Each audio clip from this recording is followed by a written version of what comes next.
Hi people, it's me, Anja. My pronouns are she and her, and welcome back to my channel for a new recent reads video. The first book on this list is called Forward March. This book is a YA contemporary following a young asexual lesbian who's navigating her new crush, her sexuality, the fact that her mom is her school dean, and the fact that her father is a Republican and is running for president, and everything else all together while being in her senior year.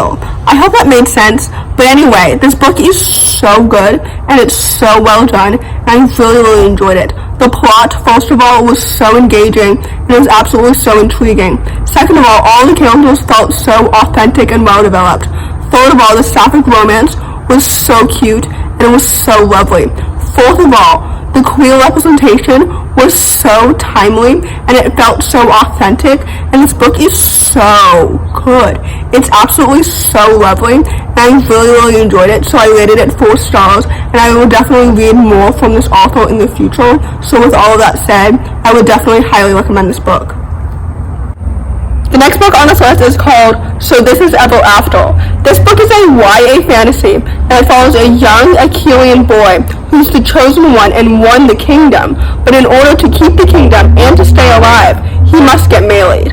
This book was so good, and it really exceeded my lower expectations. I had lower expectations for this book because this book is written by the same author of In Deeper Waters, which I read last year and I rated it 3 stars, but I ended up rating this book 4 stars because it's absolutely so good.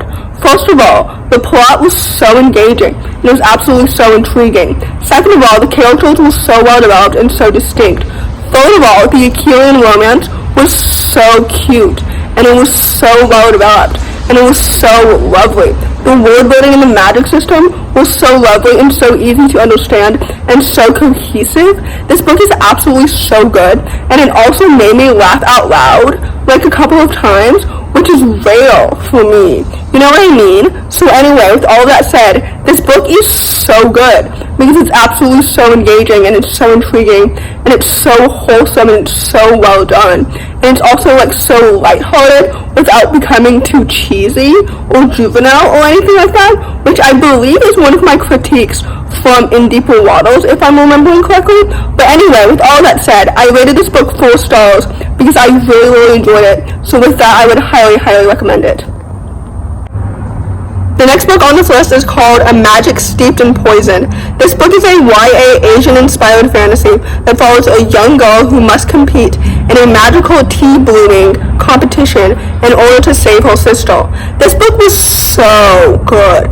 First of all, the world building was so meticulous and it was so intriguing, and it really hooked me in from the very beginning of the story to the end. Second of all, the plot was so engaging and it was absolutely so intriguing. The competition magic part of this story reminded me a lot of Empress of All Seasons, which by the way is a very high compliment because I really enjoy that book. But anyway, in this story, the characters were so well developed and so distinct. There's only one element of this story, the romance, that I didn't like as much as the other elements because it didn't really go in the way that I expected, if that really makes any sense.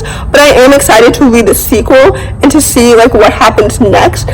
But that element is the one that I'm more nervous about, whereas the other elements of the story, the characters, like the friendship, like the plot and the world building, I'm more excited for than nervous, if that makes any sense. But anyway, with all of that said, I really enjoy this book. I definitely think it's worth its hype and so much more. I rated it 4 stars, and with that, I would highly recommend it. The next book on this list is called The Most Dazzling Girl in Berlin.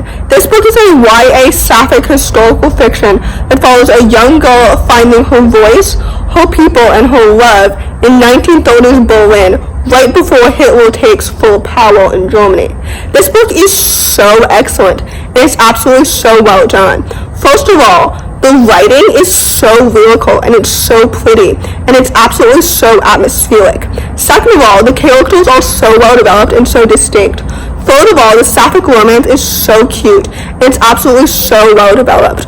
Fourth of all, the historical time period setting is so vibrant and absolutely so vivid.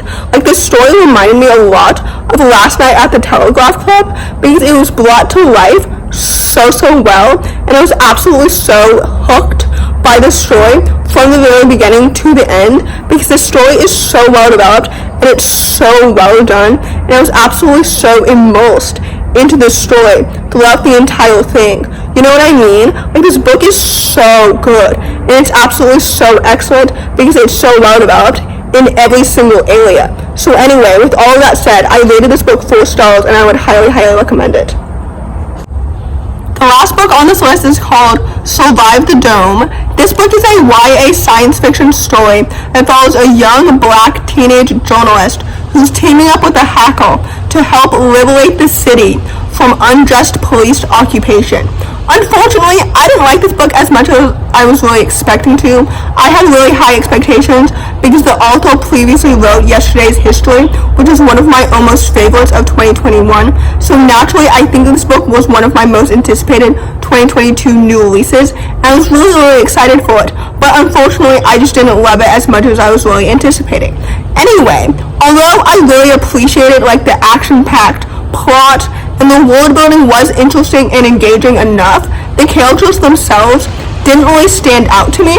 I think that's because the story itself was so fast and it was so sped up that we didn't really have time to like become emotionally attached to the characters. And by we, I mean me. I didn't become emotionally attached to the characters because I didn't really have time to. So in that, I didn't really care about like the romance, for example. Even though like I wanted to, I didn't. You know what I mean? Like, I see the potential in the romance between the two characters. I just wish that they had more time to build more chemistry and more connection between them. But they just didn't because of the action-packed like plot and events around them, if that makes any sense. So basically, with all of that said, I rated this book 3 stars. Unfortunately, it was a bit of a disappointment, so I'm not completely sure if I would really recommend it. Although I think that I see the appeal, so maybe I do recommend it like objectively, although subjectively it wasn't really my cup of tea, if that really makes any sense. So anyway, with all of that said, basically I rated this book 3 stars and it was kind of disappointing. So in conclusion, if I were to rank these books from best to worst, I would rank them so This Is Ever After, The Most Dazzling Girl in Berlin, Forward March, A Magic Steeped in Poison, and then Survive the Dome. So take that as you will. Anyway, if you enjoyed this video, please don't hesitate to give it a big thumbs up. Comment down below the unicorn emoji if you made it all the way to the end of the video. Thanks for watching. Subscribe to my channel if you're new, and I'll see you in my next video. Bye!